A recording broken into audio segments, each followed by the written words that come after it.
Okay, so you've seen this image a million times, right? But have you ever really stopped to think about the math that's kind of hiding in plain sight? We're talking about the football pitch itself. And believe it or not, there's a new manifesto out there that wants to completely tear up the rulebook and give it a radical, logical makeover. Yeah, I mean, you know it the second you see it. That perfect green rectangle, the crisp white lines, the goals. It's just, it's football. It's this universal language. And every single one of those lines, every box, it all means something. But here's where it gets a little weird. Have you ever actually looked at the numbers? Like, the penalty spot is exactly 11 meters out. The wall has to be 9.15 meters away. The penalty box is 16.5 meters deep. Don't those numbers just feel kind of random, a little messy? I mean, why not just say 10 meters or 15? Well, it turns out there is a reason for all that mess, and it's a really old one. According to a new proposal, it's a reason that's way past its prime. The whole argument is basically this. It's time to drag the world's biggest sport into the 21st century, and we should start with the literal ground it's played on. Okay, so before we get to the fix, we really got to understand the problem, right? And this problem, man, it goes way, way back. These numbers we're talking about, they're not just numbers. They're basically ghosts from a totally different time. Just think about it again. A penalty kick from 11 meters, the wall at 9.15 meters, the penalty area at 16.5. And these aren't just guidelines, These are the official FIFA-mandated rules for every single pro game on the planet. And in a world that pretty much runs on the metric system, these numbers, they just stick out like a sore thumb. They make no sense. And here it is, the big reveal. They're not random at all. They're just metric conversions of old British imperial units. So that wacky 9.15 meter wall, that's just a clean 10 yards. The 11 meter penalty spot, that's 12 yards. The 16.5 meter box, yep, that's 18 yards. It's kind of crazy when you think about it. We're playing this super modern global game on a field that's basically designed with measurements from a bygone era. So that brings us to the solution. It's called the HRSS Manifesto. And what it's trying to do is, well, pretty bold. It wants to just wipe the slate clean and rebuild the whole thing from scratch, using a language that we all understand today, logic and data. HRSS. That stands for Hybrid Rational Stadium Standards. And yeah, the name kind of gives the game away, doesn't it? The whole point is to create a standard that's, rational, logical, something that actually fits into the super high-tech, data-driven world of modern sports. Now this is where it gets really cool. The idea isn't just to pick some new, clean metric numbers. Nope, it's a hybrid system. It takes the simplicity of base 10, the metric system we all use, and smashes it together with the logic of base 2, binary. That's the language of computers. It's a mashup of two different worlds. All right, so how would this new pitch actually look? Let's build it from the ground up, starting with the big picture, the overall size of the field. First up, the width. So forget that kind of sort of 68 meters we have now.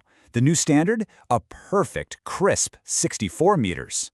And you're probably asking, why 64? Well, here's that binary logic we were talking about. 64 is a power of 2. It's 2 to the power of 6. By doing this, you're literally aligning the physical playing space with the digital world. Think about it. It's perfect for VAR, for player tracking, for all the crazy analytics we have now. Okay, so that's the width. What about the length? The proposal sets it at a nice, clean 108 meters, which is actually a tiny bit longer than what we have now. And of course, that number isn't just pulled out of a hat. It's actually super clever and modular. You've got this main 100-meter section in the middle, a perfect metric number, and then at each end you tack on a 4-meter module for the corners. And what's 4? It's 2 squared. See? There's that perfect mix of the metric and the binary system again. But honestly, the slickest part of this whole new design is where all the drama happens, right there in front of the goal. The proposal calls this the Action Hub. Get this. In this area, the new model creates what it calls the 888 synergy. The width of the goal, 8 meters. The penalty spot, 8 meters from the goal line. And the distance for a defensive wall, also 8 meters. And why 8? Come on, you know this by now. It's 2 to the power of 3. Boom! 3 of the most important measurements in the game, all streamlined down to one single, logical binary number. It's so clean. Okay, so if you're a big football fan, a little light bulb might be going off in your head right now. You're probably thinking, wait a minute, if the wall is now 8 meters away, what happens to the penalty arc? You know that little semicircle at the top of the box? Its entire job is to keep players that old 9.15 meters away from the ball during a penalty. And this is where the whole system just clicks into place. It's beautiful. Let's just do the math real quick. The new penalty area line is 16 meters from the goal line. That's 2 to the power of 4. The penalty spot is at 8 meters. That's 2 to the power of 3. So what's the distance between the penalty spot and the edge of the box? 16 minus 8 is 8. So the line for the penalty area itself is already the perfect 8-meter distance away from the penalty spot. The geometry of the box does the work for you. No extra lines needed. Which means that famous D on top of the penalty box, it's useless now. It's totally redundant. This new system literally cleans up the pitch and gets rid of an entire marking, all thanks to some simple, elegant math. All right, let's put it all together. Let's look at the old way versus the new way side by side. The legacy system versus this new logical model. I mean, just look at this. Every single one of those messy, old-fashioned numbers gets swapped out for a clean one that actually makes sense in a digital world. The width is now 64 meters. That's 2 to the power of 6. All those key distances in the box, the spot, the wall, they're all 8 meters or 2 to the power of 3. The penalty area itself is 16 meters, 2 to the power of 4, and the penalty arc, it's just gone, a relic. This isn't just a tweak, it's a complete system overhaul. It's a really fascinating idea, isn't it? It basically wants to transform the pitch from this historical artifact into a modern, high-precision stage that's built for the digital tools that are already here. So it really leaves us with one big question. For a sport that is so deep in tradition, is there room for this kind of radical mathematical logic? Or are some things just better left the way they've always been? What do you think?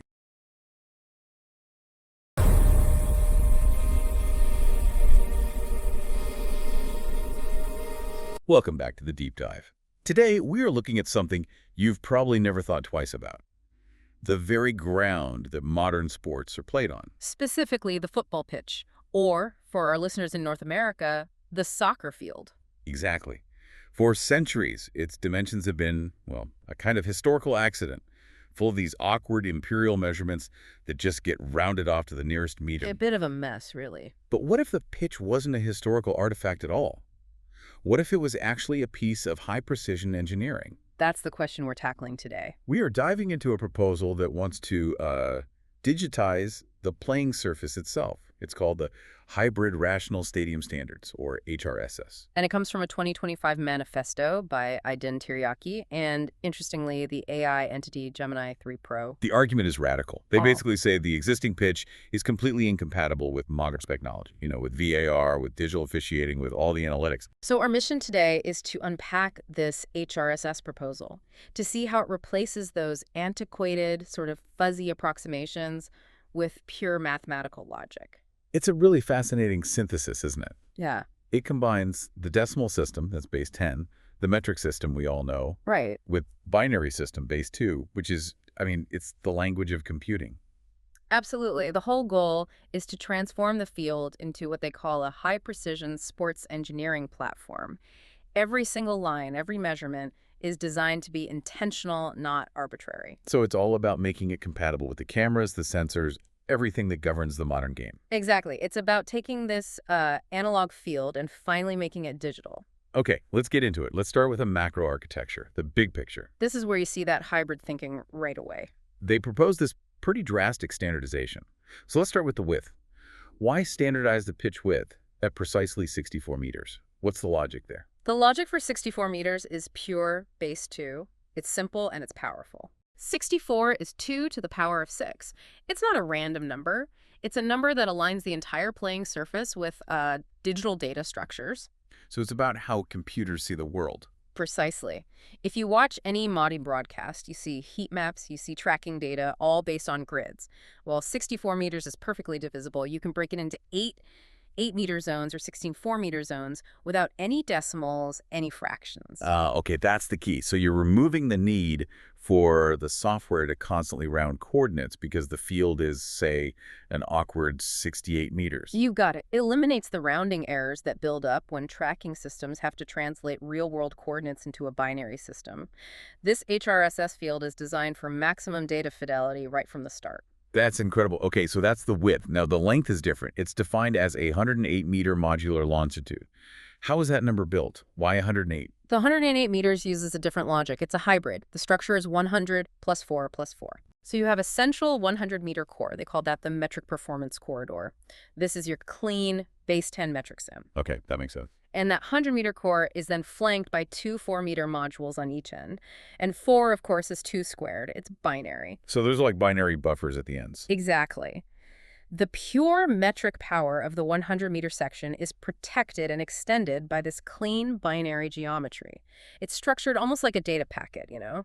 A metric core with binary buffers. I see the thinking there. You get the familiarity of, say, a 100-meter dash, but the ends are mathematically perfect for the system. And this precision goes all the way down, even to the thickness of the lines themselves. Right, they're standardized universally at 10 centimeters. That seems almost obsessive. Right. Why is that specific detail so critical? It imposes a system-wide consistency. 10 centimeters or 0.1 meters establishes a perfect 1 to 1,000 relationship with that 100-meter central axis. It's a clean metric ratio. So no more random line thicknesses from stadium to stadium. Gone. No more 8 centimeters here, 12 centimeters there. That stuff can confuse precise digital boundary monitoring, and you see the same logic in the center circle. Which is set at a 10-meter radius. Exactly 1/10 of the 100-meter axis. So this whole macro architecture is built on these clean relationships of 10 and powers of 2. It's all about non-arbitrary coherence. Okay, so that's the big picture, the 108 by 64. Now let's zoom into the boundaries, the corners, the touch lines. This is where the game slows down and precision really becomes tactical. And this is where they make a huge change. Traditional corner flags, they always felt a bit insignificant. Just a post in the ground. Right. But here, the corners are tactically integrated. Instead of those tight little arcs, which were usually just 1 yard or so, HRSS uses these big, sweeping 4-meter corner curves. And 4 meters is 2 squared. There's that binary logic again. It is. And this creates what they call fluid touch lines. Yeah. The strategic implication is massive. A 4-meter radius curve is huge. It gives attackers a lot more room to operate near the goal line. A ton more room for maneuvering, for crossing, for holding the ball. It promotes continuous play and fundamentally changes how teams have to defend those zones. That is a fascinating tactical shift. Mm-hmm. But if the corner is that big, how do you manage the boundary precisely? Which brings us to this really surprising detail. The 0.5-meter corner trigger line. Yes. I mean, why paint this tiny vertical marker just half a meter, which is 2 to the power of -1, along this huge 4-meter curve? What does that tiny line actually do? That marker is a crucial piece of digital geometry. It's a binary switch. That's so... Its purpose is purely pragmatic. It's there to distinguish the deepest part of the corner zone, which is for a full corner kick, from the rest of the curve, where a throw-in might still be allowed. I see. So it's for play resumption. Exactly. And it feeds directly into what the manifesto calls the geometric resolution hierarchy. Okay, what's that? The hierarchy basically says that the geometrical precision, the resolution of the measuring system, has to increase as you get closer to the goal. So you prioritize data fidelity where it matters most. Precisely. The resolution gets finer and finer. It goes from the 4-meter outer corners down to the 2-meter penalty area designations, down to the 1-meter goal area. And finally, you get that 0.5-meter resolution for things like the corner trigger line and even the curves around the goalposts. It's just a logical structure. You want the highest fidelity tracking right when a goal might be scored. That's where the highest stakes data points happen. Okay, that makes perfect sense. Yeah. Let's pivot now to the action hub, the goal scoring zone.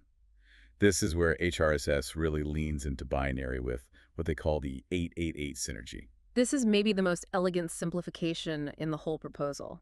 The goal scoring zone is now entirely governed by the number 82 to the power of 3 and its multiples. All right, break down that synergy for us. Okay. First, the goal width is a clean 8 meters. That's 2 cubed. Second, the penalty distance, the spot to the goal line, is also 8 meters. So a perfect 1-to-1 symmetry. Perfect symmetry. And finally, the penalty area depth is set at 16 meters, which is 2 to the power of 4. An 8-meter goal, protected by an 8-meter penalty space inside a 16-meter box. It's beautiful, isn't it? But the simplification that is going to cause the most arguments among traditionalists is the elimination of the penalty arc. The D. Wait, they get rid of the D? That's a huge change. That arc has a very specific function, right? To keep players 10 yards away from the penalty spot. It did. But the manifesto argues that the tradition was based on a flawed, approximated measurement, which actually created redundancy. How so? Well, let's look at the old system. The penalty spot was 11 meters from the goal. The penalty area line was 16.5 meters deep. The arc was a curve needed to make sure players were 9.15 meters, 10 yards from that spot. It was a patch. Okay. Under HRSS, they achieved geometric economy. The standard wall distance for any free kick is set at a clean 8 meters, 2 cubed. Right. Now look at the new geometry. The penalty spot is 8 meters from the goal line. The penalty area line is 16 meters from the goal line. What's the difference between 16 and 8? It's 8 meters. Oh, I get it now. So by changing the penalty spot to a perfect 8 meters, the 16-meter penalty line itself now defines the exact perimeter needed to keep players 8 meters away. Exactly. That straight line now performs the function of the old curve. The penalty arc becomes mathematically redundant. That's brilliant. It's a great example of eliminating complexity through better design. Why paint a curve when a straight line already does the job? That is just a masterclass in engineering efficiency. Okay, let's wrap this up by looking at the final technical comparative index from the source. This is where you really see the difference. Yeah, when you put the numbers side by side, you realize how much the old game was just approximations. So let's start with pitch width. Legacy fields were around 68 meters. HRSS standardizes it too. A perfect data-optimized 64 meters. Pure binary power. And what about the wall distance for a free kick? We all remember the ref trying to pace out 10 yards. That was 9.15 meters. An awful arbitrary number, just the metric conversion of 10 yards. HRSS replaces it with a clean, logical standard. 8 meters. A binary standard. No more guessing, a little over 9. And at the same time, the penalty spot moves from that weird 11 meters. To that perfect symmetric 8 meters. Even the corner radius. It used to be about 0.91 meters, so 1 yard. Yeah. Now it's a huge functional 4-meter curve. The whole index just demonstrates this total philosophical shift. It's replacing inherited, messy approximations with a fixed, intentional binary metric synthesis. Every single line is part of a coherent system designed for a machine to read. Right. So, in conclusion, the HRSS manifesto really does achieve its goal. It turns the football pitch into a highly standardized, high-precision, and digitally native environment. It gets rid of the confusion from those old imperial remnants and optimizes the whole thing for modern gameplay and digital analysis. It's a remarkable case study, really. Taking a traditional sport and just ruthlessly applying engineering principles to it, proving that things like that penalty arc, they can just be mathematically wiped away in the name of purity and performance data. And that, I think, leads us to the final provocative thought for you to take away. Let's hear it. If the playing field is entirely standardized like this, and if these new dimensions do cause subtle but real changes in strategy, like the new width or those massive corners, what does this imply for the history books? How do we compare performance records, goal-scoring records, all the things that were set on the older, antiquated imperial fields versus those set on this new, perfect geometric standard? What happens when the field itself becomes the ultimate benchmark data point?